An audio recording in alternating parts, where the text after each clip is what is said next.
Good evening students, welcome to study with Preksha 5483। आज हम आपके लिए लाए हैं कक्षा 8वीं की सामाजिक विज्ञान में जो नागरिक शास्त्र की पुस्तक है सामाजिक और राजनीतिक जीवन, उसका तीसरा अध्याय हमें संसद क्यों चाहिए, उससे जुड़ी हुई कार्यपुस्तिका की वर्कशीट।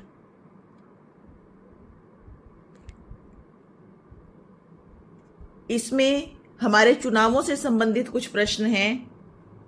पहला प्रश्न पेज नंबर 103 पर एक तालिका दी गई है जिसमें इस तरफ राजनीतिक दलों के नाम और इस तरफ उनके निर्वाचित सांसदों की संख्या है।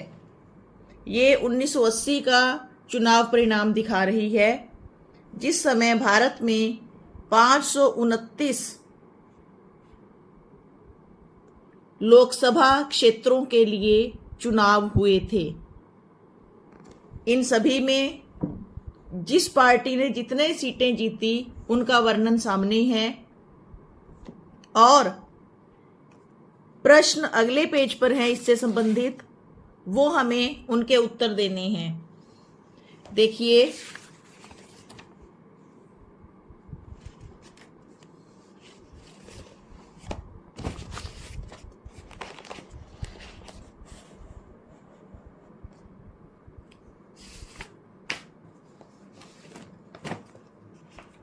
सबसे पहला प्रश्न है, कौन सा राजनीतिक दल सरकार बनाएगा?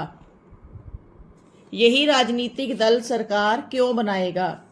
तो तालिका के अनुसार देखिए, सबसे अधिक सीटें मिली हैं भारतीय राष्ट्रीय कांग्रेस को 353 सीट। भारतीय राष्ट्रीय कांग्रेस को मिली हैं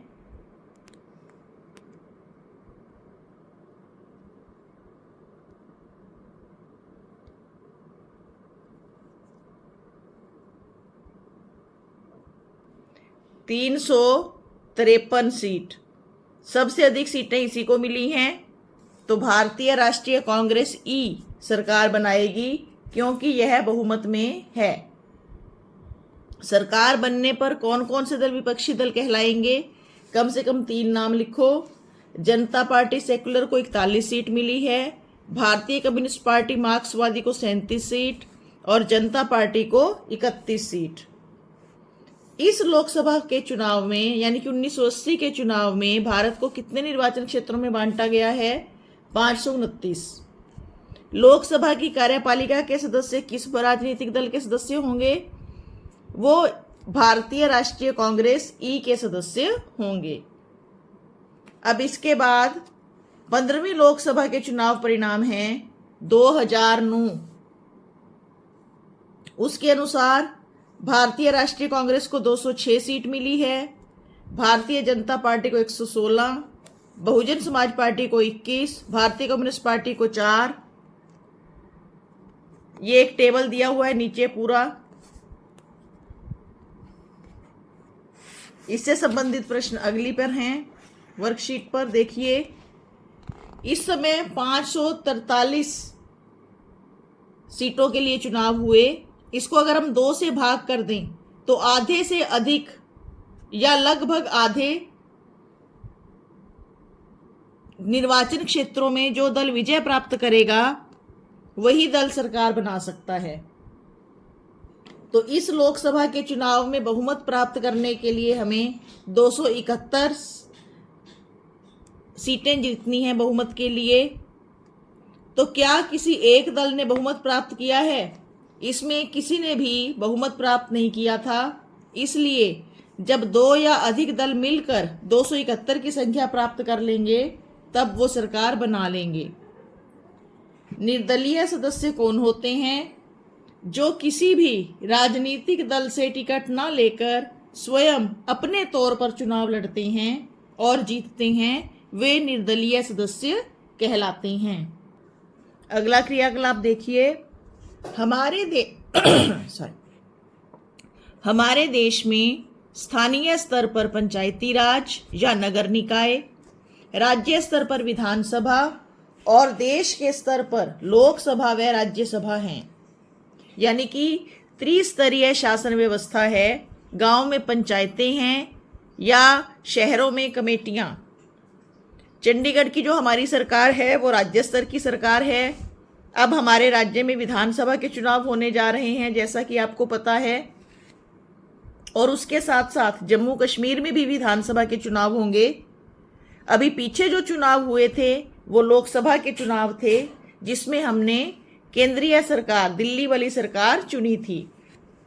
राज्यसभा और लोकसभा को मिलाकर संसद कहते हैं, यानी कि हमारी संसद के 2 भाग हैं, और जो इनके सदस्य होते हैं उन्हें हम सांसद यानी कि एमपी कहते हैं। लोकसभा सदस्यों का चुनाव जनता के वयस्क मतदाता यानी कि जो 18 वर्ष की वय माने आयु, जो 18 वर्ष की वय को प्राप्त कर गए वो लोग अपना वोट देंगे। पूरे देश को निर्वाचन क्षेत्रों में बांटा जाता है और प्रत्येक क्षेत्र से जो चुनाव जीतता है वह उस क्षेत्र का लोकसभा में प्रतिनिधित्व करता है। सांसद अपने क्षेत्र की समस्याओं और विकास आदि के बारे में संसद में चर्चा करते हैं और सरकार से प्रश्न करते हैं। ये जो नक्शा बना हुआ है ये हरियाणा का 2004 के हिसाब से नक्शा है। इसमें कितने संसदीय क्षेत्र हैं गिनिए? 10। तुम्हारा घर किस संसदीय क्षेत्र में आता है? मेरा तो कुरुक्षेत्र में आता है।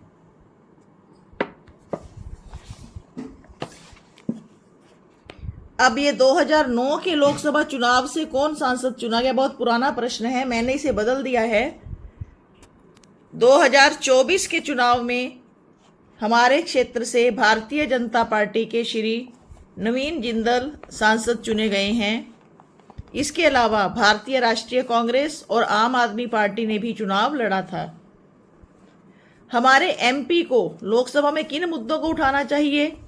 मेडिकल कॉलेज खुलवाने के बारे में, रेल परिवहन के बारे में, क्योंकि ये केंद्र सरकार के करने के काम हैं, या कोई बड़ा उद्योग लगाने के बारे में। भारत की संसद कहाँ स्थित है?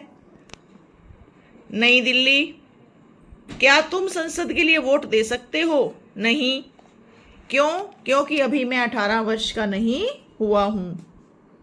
लोकसभा में जब किसी दल को बहुमत नहीं मिलता तब सरकार का गठन कैसे होता है? 2 या अधिक दल मिलकर अथवा निर्दलीय सांसदों के समर्थन से बहुमत जुटाकर सरकार बनाते हैं। यानी कि कुल जितनी सीटों के लिए चुनाव हुआ होता है उनके आधे या उससे अधिक जब एक तरफ बहुमत हो जाए तब वो लोग सरकार बनाते हैं। विपक्षी दल क्या होता है? जिस दल को बहुमत नहीं मिलता और वह सरकार का भाग नहीं बनता तो वह विपक्षी दल कहलाता है। ये देखिए, वर्तमान केंद्रीय सरकार के गठबंधन का नाम है एनडीए, नेशनल डेमोक्रेटिक अलायंस, राष्ट्रीय जनतांत्रिक गठबंधन, जिसे शॉर्ट में राजग कहते हैं। इसमें बीजेपी, आंध्र प्रदेश की तेलुगु देशम पार्टी और बिहार की जेडीयू जनता दल यूनाइटेड शामिल है। हमारे प्रधानमंत्री श्री नरेंद्र मोदी हैं और ये उनके मंत्रियों के नाम लिखे हुए हैं मैंने विभागों के सहित। 7वें प्रश्न का अ भाग कि अगर समाज के अलग अलग तबकों के लोग लोकसभा में आएंगे तो यह वाकई ही एक सकारात्मक बदलाव है। विभिन्न समाजों व विचारधाराओं वाले लोगों का मिलकर काम करना लोकतंत्र के लिए अच्छा होता है। ब भाग आरक्षण के विषय में है। मैं जाति अथवा लिंग के आधार पर किसी भी तरह के आरक्षण के विरुद्ध हूं। इस चित्र में एक महिला एक बटन दबा रही है। ये क्या चीज है? ये ईवीएम इलेक्ट्रॉनिक वोटिंग मशीन है और इसका प्रयोग चुनाव में मतदान करने के लिए, वोट डालने के लिए किया जाता है। ये प्रश्न आप स्वयं करिए, टीवी पर देखिए और लिखिए। इससे आपका सामान्य ज्ञान भी बढ़ेगा। ये वीडियो यहाँ समाप्त होता है। देखते रहिए स्टडी विद प्रेक्षा 5483। धन्यवाद।